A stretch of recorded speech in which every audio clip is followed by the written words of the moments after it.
আজকের কবিতা মায়ের বিলাপ।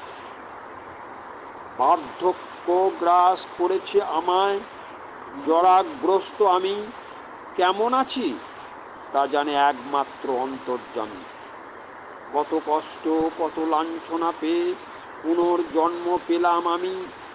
মাকে কেটেছে মেরেছে কেড়ে নিয়েছে জমি।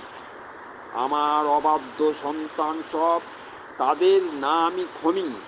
ওদের চৌর্য প্রবৃত্তি ভোগবিলাস যেন ওদের কাছে খুব দামি।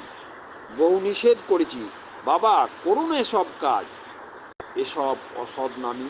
কিন্তু কে শোনে কার কথা, চালায় কার্য তাদের নাম নিয়ে বেনামি। নামে মুসাফির হতে চায় তারা, কিন্তু মানে না ইসলামী। লুটেরা তৈরি হলো সব, করলো সব লুণ্ঠন, কখনো না দমি। মিথ্যাচারী কুলাঙ্গার সব, দেখায় তারা কোনো কাজে নয় কমি। মিথ্যা বাজারে বেচেছে সত্যের পসরা, তাদের কাছে সত্য নয় দামি।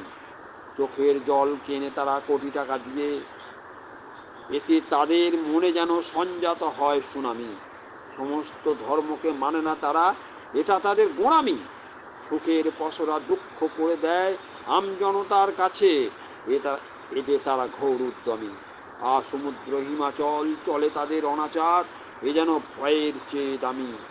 অনাচারীদের অনাচার ধরা পড়ে যখন, তখন ডাকে তারা হায় হায় রাম স্বামী। এমন করে চলতে পারবো না আর, বড় কষ্টে আছি আমি।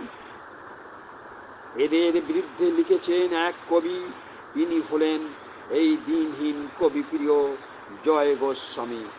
নমস্কার।